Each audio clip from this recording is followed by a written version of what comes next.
Public hearing relative to the application for the U.S. Department of Housing and Urban Development for the 2020-2021 Year 46 Consolidated Action Plan, Community Development Block Grant funds of $4,942,227, Emergency Solutions Grant of $5,913, Home Investment Partnership Grant of $1,387,651, and Housing Opportunities for Persons with AIDS for $406,072. This public hearing is being held on Monday, March 2nd at 5:30 p.m.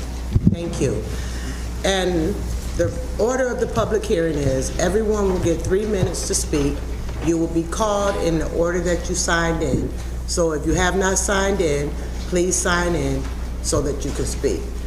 So the first person I'm going to call is Paula Worrell from headquarters, and on deck will be Mary White. Good afternoon to all the dignitaries and all the community members and friends. Again, my name is Paula Worrell, and I'd just like to speak on behalf of my experience as a stakeholder community member and my experience with Home Headquarters. In 1997, first of all, I'd like to start by saying I'm an immigrant. I immigrated here when I was 7 years old. But we were always taught about community, about ownership of properties, and how we are all brothers and sisters. I moved to Syracuse in 1995. In 97, I bought my own home. It's on the south side. And in the interest of community, we are all brothers and sisters, and we all need each other. And I am a firm believer that we are our brother's keeper. In 1997, Home Headquarters was a very small place, maybe about 20 people altogether. And what they did was, we have a thing we call in the West Indies a susu.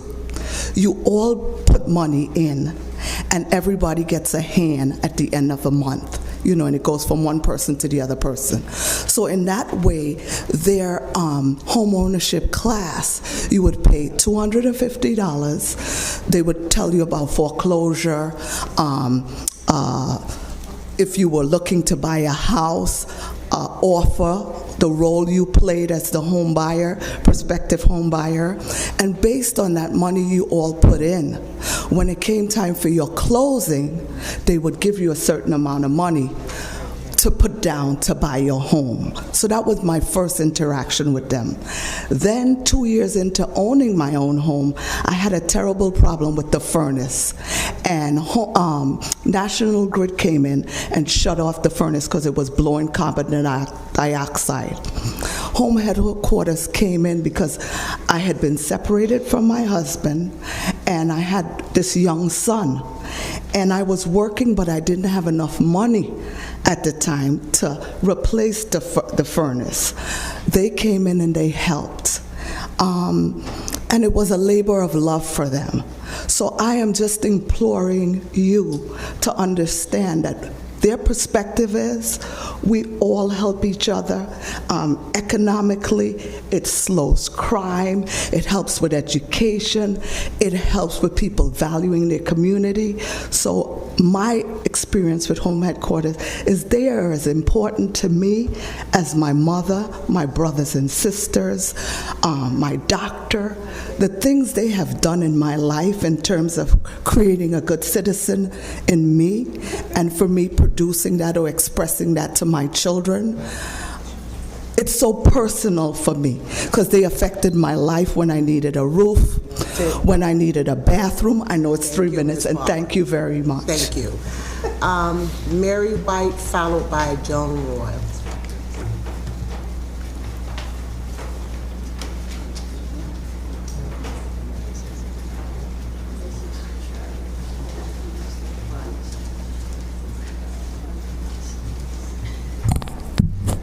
Good evening. My name is Mary White. My nickname's Kiki.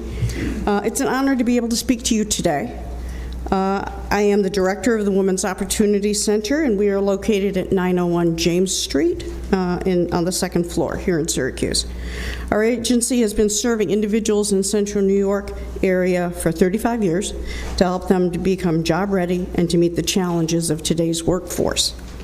Over the years, we have served approximately 250 people annually, mostly women, but we do have some guys in the program, teaching them the computer and workforce skills they need to become economically self-sufficient. About a third of our funding comes from New York State contract, while the remaining comes from other contracts and various foundation and corporate grants. We have been very lucky to have received a number of grants lately that has allowed us to create some new programming that is vital to individuals living in Syracuse and Onondaga County. During year 43 of the CDBG, the WOC was submitted a grant request and was funded. Since then, we've been funded each year, and we're thrilled to have been included in year 46. The project we have been implementing with the CDBG money is called our Journey to Success program. This program serves individuals receiving or in danger of receiving public assistance who are cycling on and off PA and really need and want to become economically thriving. This class helps to provide some life skills training, computer skill enhancement, and workshops to prepare individuals for the workforce. Our employment success rate for this program is right around 70%. Without this training, individuals would not be able to make the strides they need to become independent of the PA system and start a new life in our area.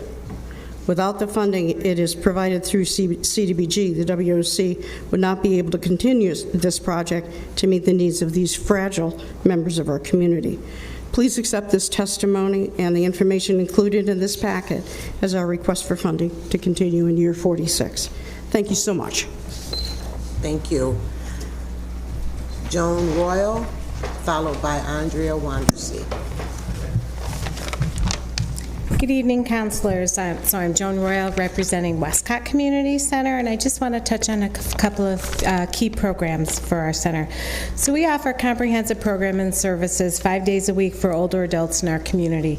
Services that support their needs, but also to ensure that they're connected to each other and to the community. Services like transportation, exercise, food programs, and a lot more. CDBG and our ability to leverage CDB funds has improved food acquisition for our older adults. Instead of just being able to offer them lunch 5 days a week, we're now being able to offer them a full breakfast, oatmeal, bagels, fruit, juice, 5 days a week, which has really been a benefit to the older adults we serve. Additionally, we've been able to do 2 food pantry giveaways a month for our older adults. Now, right now we're offering a dry goods pantry, but in July of 2020, we will now be able to have a full-fledged food pantry, and I think that's going to make all the difference to the older adults we serve. Additionally, we opened up our pantry once a month to community members and families. So currently, we're serving 67 older adults and families registered through our food pantry services. As we continue our partnership with the Syracuse Community Center Collaborative, we continue our work with workforce development. So in the past year, Westcott has been able to support over 140 individuals who've worked with our supported employment specialist and our work training coordinator to obtain education and skills-based training leading to career placement and advancement and improving their lives and the lives of their family members. So that's been leveraging fund through CDBG that we've done this work. Also, CDBG supports our overall operating expenses, and this really allows us to collaborate with community partners. So we offer high school equivalency classes in collaboration with Syracuse City School District, free legal services through Volunteer Lawyers Project. We were able to support the Salt City Market by having the Friday night chefs at our center this past season. We also are supporting the Kia Foundation with monthly pet food giveaways free to the community. United Way Vita Tax Services. These things all take place because CDBG funds enable us to support our community center, and we partner with these organizations and we don't charge them for building usage. And then lastly, we're working both with the City of Syracuse, specifically Tori Russo, and Syracuse University to make sure we're doing our part in ensuring that everybody gets counted this year. So we will have census ambassadors and volunteers working with our older adults, and then working as well with the students that live off campus in the Westcott University area. And those things are all possible by our ability to obtain CDBG funds. Thank you. Andrea Wandersee, followed by Kathy Deaver.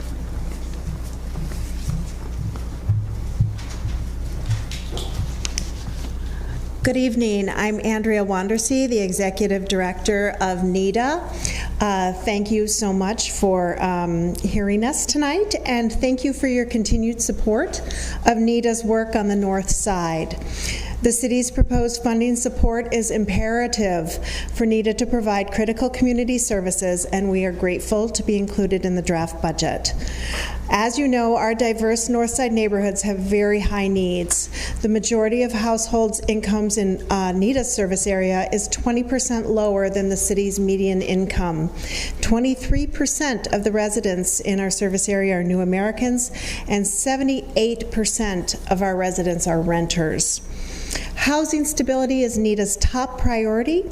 Through housing counseling and education programs to tenants, landlords, and homeowners, we will ensure that families can find and maintain quality, affordable housing. We're also adding real estate agents to our staff to help home buyers find a home that meets their needs.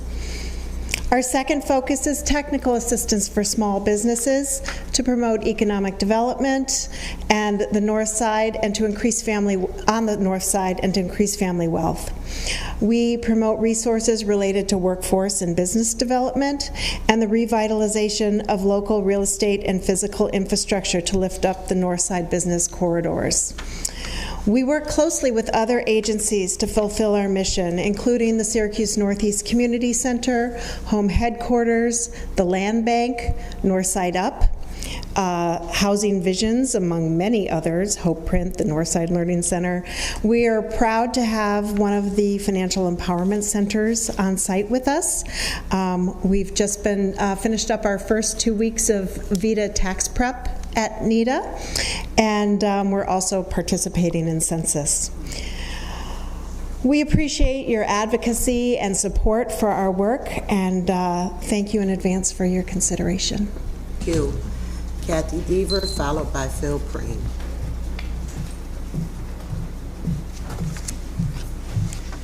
Good evening. I'm Kathy Deaver, representing the Syracuse Northeast Community Center on behalf of our interim executive director, Patty Sullivan. Thank you for the opportunity to address the council in regards to the draft 5-year consolidated action plan and program year 46 funding recommendations. SNCC is a member of the Syracuse Community Center Collaborative, along with Westcott Community Center, Syracuse Community Connections, and Huntington Family Center. SNCC's mission is to engage, connect, and grow neighbors. Through this work, we serve approximately 4,000 unique individuals annually. CDBG funding ensures that we can provide a hot meal to older adults that come to our social program.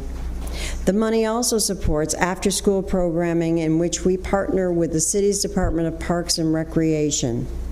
This program allows students to do a variety of activities, get homework done, and have a hot dinner.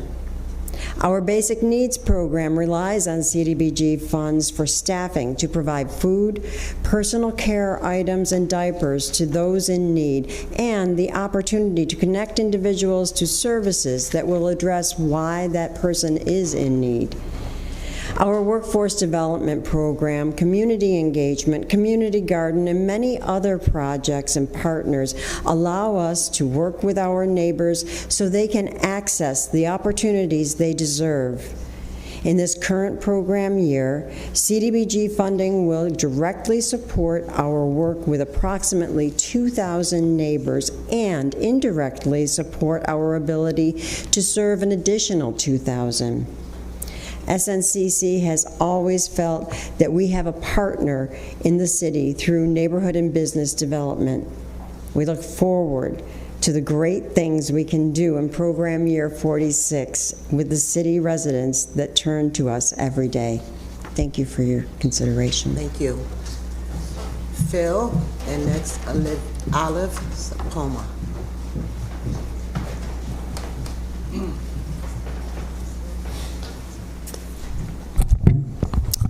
Good evening.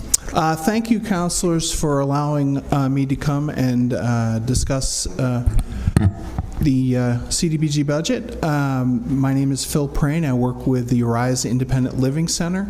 I'm here to make 2 quick points. One, we'd like to thank you, of course, for the annual amount that we receive each year to help individuals with disabilities locate what is increasingly becoming a needle in a haystack: quality, affordable housing that's also accessible.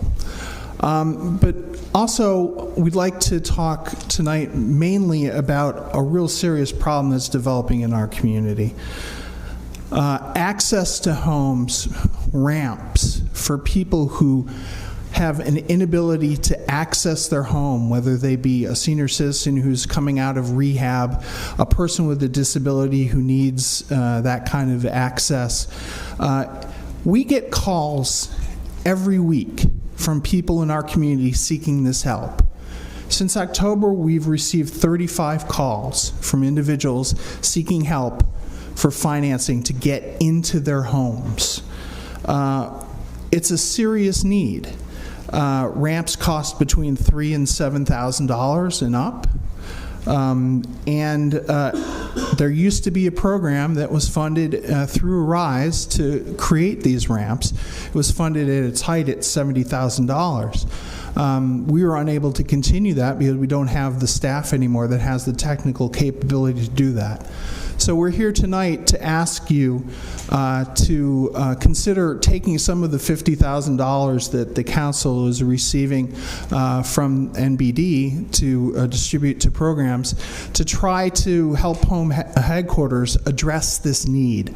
Home Headquarters, in addition, had been receiving state funding through a DHCR program called Access to Home, which was $75,000 annually. They did not receive that grant this year. So residents of the city of Syracuse are going to be really up against it when they're looking for help to get basic access to their homes. So again, we'd urge you to consider doing this. We really need this. It's important, and we thank you for your consideration. Thank you. Olive, followed by Rich Pachowski. Good evening, councillors. I appreciate the opportunity to be able to speak before you today on behalf of my agency, which is Interfaith Works. My name is Olive Puma, and I'm the director of the Center for New Americans, which is the refugee resettlement program within our organization. Interfaith Works has been resettling refugees for over 36 years at this point, and refugee resettlement is a community endeavor, and so we have collaborations and partnerships with many agencies that we need in order to be able to help families resettle and integrate successfully. So our agency provides both resettlement services, which is the initial first few months of arrival, and everything from housing to case management to referrals for ESL and job placement services and employment program as well. I just wanted to share some numbers with you as far as some of the accomplishments in this last year to give you a sense of what we have done up to this point.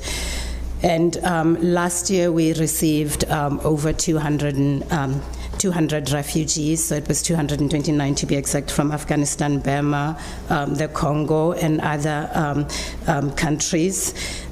We were able to provide resettlement services to all of those families. We have had 147 clients receive mental health and intensive case management services. We have 197 families that were enrolled in our diaper bank program. Have distributed over 70,000 diapers to those families. We provided employment services and were able to successfully place 144 individuals in jobs. We assisted an additional 34 clients with a refugee driver education program.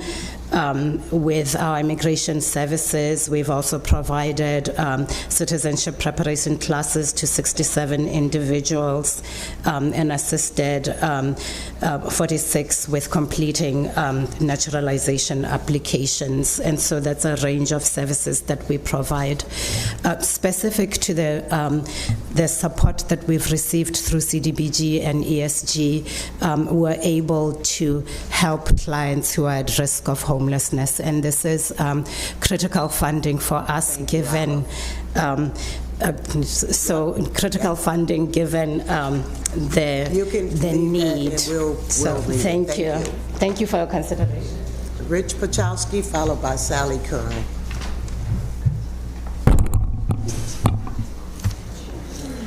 Good morning, counselors. For me, it's the morning, because what's going on in this community is terrible. So Sun's been around for 43 years, Syracuse United Neighbors, active on the south, southwest, and near west side. Quite a lot of issues. We don't get funding from Community Development Block Grant.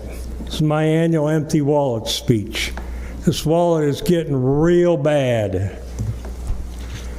We work on projects like SHARP, to be funded at $250,000 in the proposed budget, $250,000 for down payment and closing costs to help out new homeowners get those houses.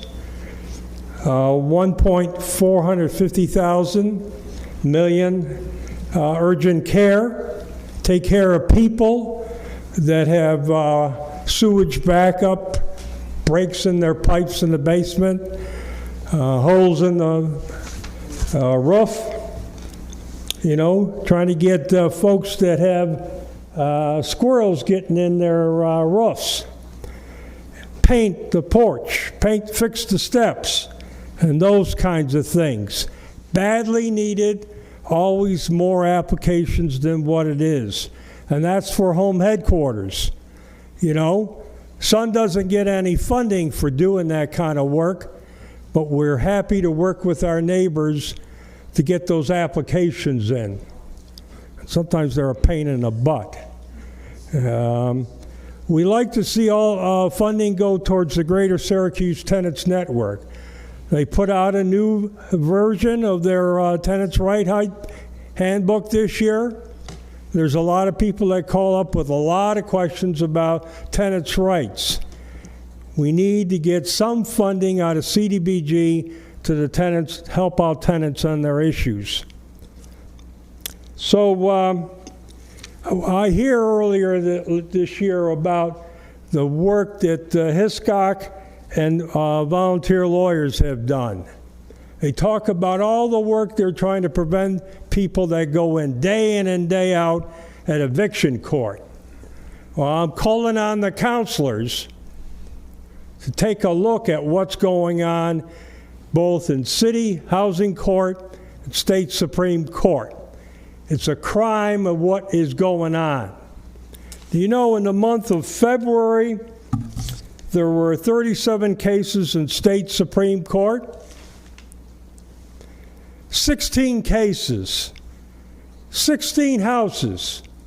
You guys had the nerve to go after 16 homeowners, property owners, these are absentee landlords, in city court.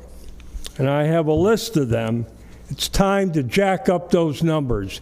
If you could kick people out of their houses in eviction court, you certainly could boost up the numbers of the landlords that are not getting into State Supreme Court and eviction court in the city of Syracuse. Time to jack up these numbers. And here's a copy of the calendar for the last month of February. It's a crime. Sally Curran, followed by Todd, I don't want to butcher your name, Hill. Oh, we got cops here? I wonder why. Good evening. Thank you so much, counselors, for your time. It's really a pleasure to be here with you this evening. My name's Sally Curran. I'm with the Volunteer Lawyers Project. Our mission is to provide access to justice to those in need through engaging the legal community in volunteer service. And I'm here today to thank you for your allocation, or for the budgeted allocation for year 46, and I hope that you will adopt it. This funding supports our eviction defense program in landlord-tenant court, not housing court, as Rich was talking about, but also very important. So in 2019, in Syracuse, the Volunteer Lawyers Project represented 873 households, and of those, 498 qualified for the ESG funding, were extremely low income. In those cases, 71% of the people that we represented either avoided or delayed eviction so that they could avoid homelessness. Another 32%, and I know that overlaps a little bit, because there are some people that we both avoid or delay eviction and reduce the amount owed. So 32% of the people owed their landlords less money than originally petitioned for. And the idea is that we do that so that they have money in their pocket so they can go get new housing, or that they can go out without having a judgment against them. We also estimate that we save taxpayers thousands and thousands of dollars by avoiding going into emergency shelters. The work that we do has real life impact on people's lives. Just the other day, we were in court representing a woman who faithfully pays her rent every month, but was still being brought in for non-payment. Why, you ask? Back in August, she was late paying her rent and got a $50 late fee. Every month, her landlord was charging her late fees on the late fees. She had paid all of her rent in full, and they were threatening her with eviction. We got that thrown out because under the new housing stability and tenant rights laws, it's very clear that you cannot evict somebody for late fees. You can only evict them for rent. And so through our advocacy, we were able to convince the judge that that's the way, that false accounting shouldn't be allowed, and it was actually dismissed. But if it's not for attorneys in court advocating for those tenants, those outcomes wouldn't happen. Tenants don't fully understand their rights under the law, and landlords often, not all, but many, abuse the tenants, and they abuse their rights. And the judges aren't necessarily there to advocate for the tenants, right?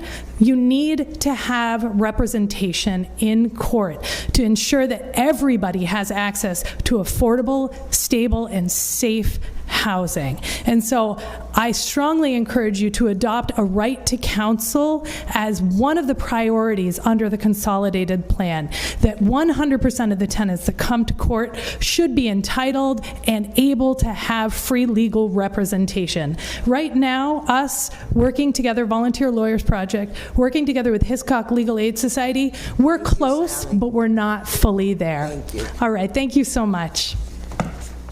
Todd, followed by Christina Tyler.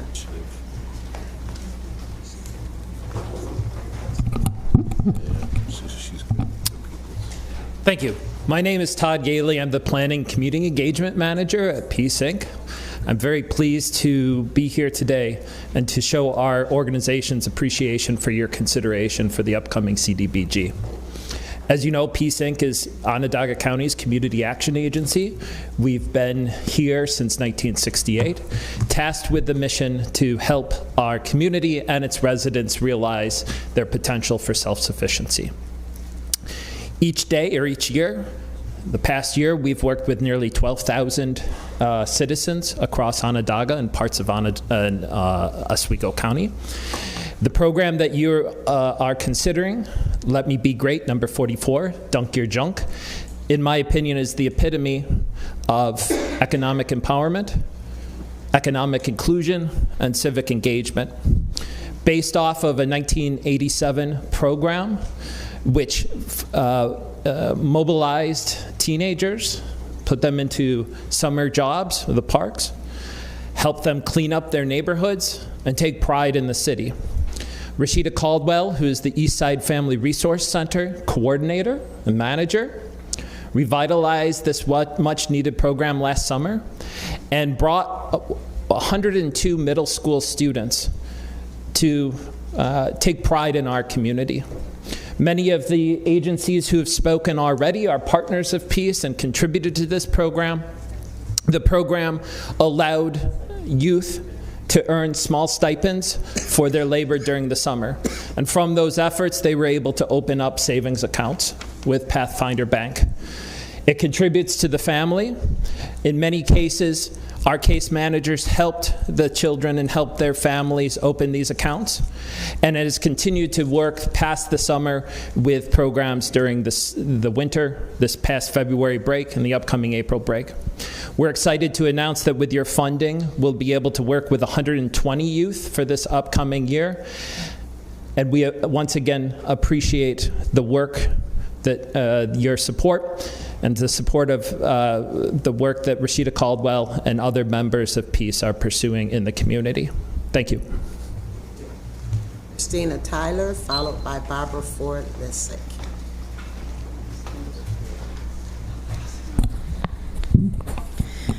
Good evening. I am Christina Tyler, president of the Clinton Plaza Tenants Association. I'd like to speak tonight to the support of the Greater Syracuse Tenant Network. We have a good relationship with CRM, the new management and owners of Clinton Plaza. Dana Natali, our manager for over a year and a half, has made excellent strides in keeping the building safe and secure, as well as surprising tenants with parties and cookouts throughout the year. She has been instrumental working with the Tenants Network when incidents occur. For the past 4.5 months, I have been volunteering at the Greater Syracuse Tenant Network as a requirement for Jobs Plus. I have personally seen and heard the extreme number of calls coming into the office from other tenants regarding their personal issues. Sharon spent a lot of time talking to these tenants and gives advice on such as to call code enforcement, legal services, fair housing, or to handle the problem on their own. She really is an asset to the community. The Greater Syracuse Tenant Network has always sent tenants to the National Alliance of HUD Tenants Conference in June. This money does not come from CDBG, but from other fundraising and training that the Tenant Network does. Last year, I was chosen to represent my building, Clinton Plaza. In going to this conference in Washington, D.C., the Tenant Network covered all of my costs, including flight, hotel fees, registration, and even gave me $100 for meals that not covered by the conference.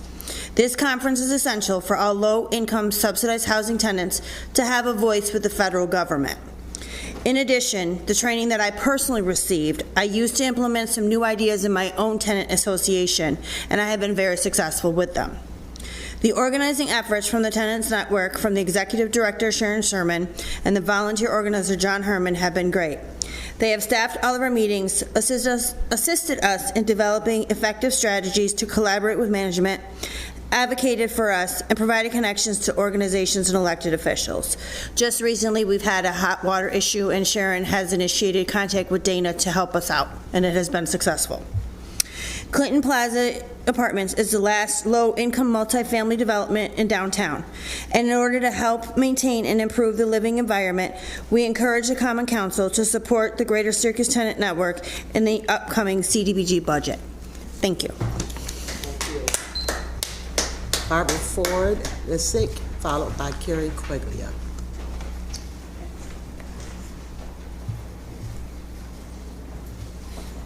Good evening. My name is Barbara Ford Lessick.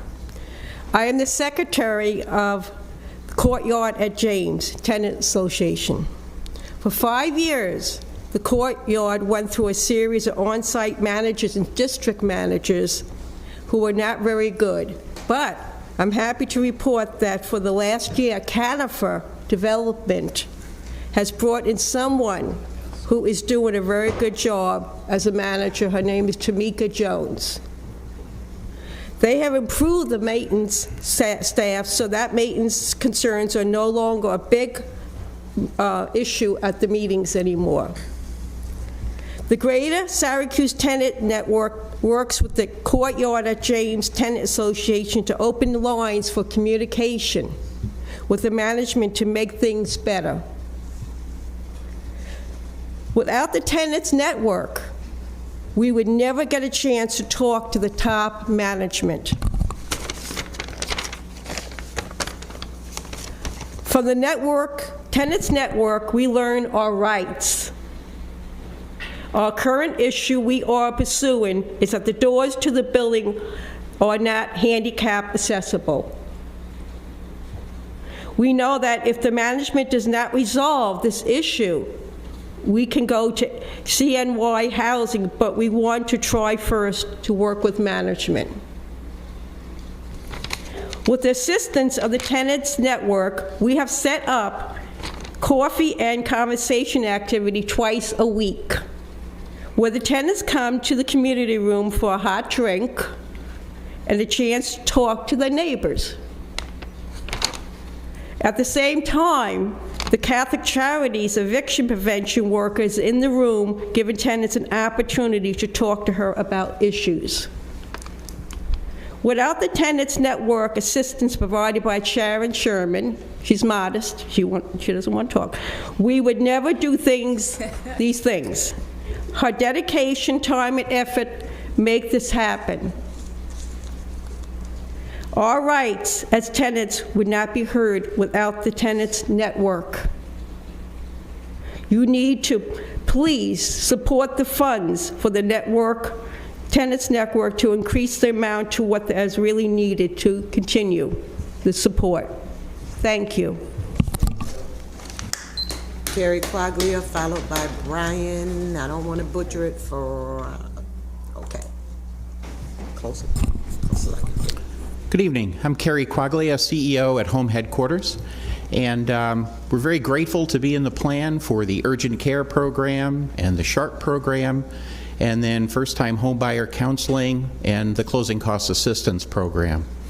You know, I don't think I could do a better job than Paula did explaining our urgent care program, which largely goes to pay for roofs, furnaces, make homes lead safe, sewers, that sort of thing. But it might be worth just a minute or two to tell you some of the moving parts that go along with that.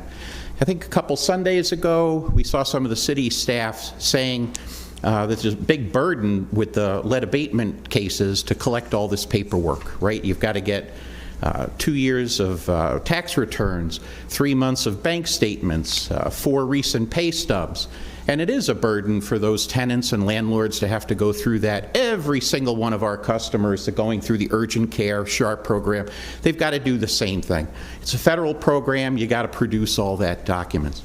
There's a seasonality to the urgent care program. We want to get this work done as soon as our weather permits. So we kicked the program off on May 1st. We have a contract as of May 1st. And we start the work, even though we won't get a release of funds, usually in a contract with the city, until, say, October. So by that time, we often have somewhere around $750,000 of work that Home Headquarters has paid for on lines of credit, seeking reimbursement from the city and ultimately from HUD. But we want to get that jump, that head start on the program so that we can expend as much of the money as possible within a year. Sometimes we need to ask for a modest extension. With respect to the SHARP program, NIDA and Syracuse United Neighbors are our partners. I think we had all the funds committed in 2 or 3 days this year. Down payment and closing cost assistance is crucial. We helped about 100 first-time home buyers buy their first home in the city of Syracuse this year. That leveraged about $8 million in mortgage financing that came into the city. And finally, we know that Arise made a bit of a plea for the council to maybe use a little bit of money for accessibility. And just as we've done with the RAMP program, should the council see fit to do that, we would administer that as well. Thanks very much. Brian, talk.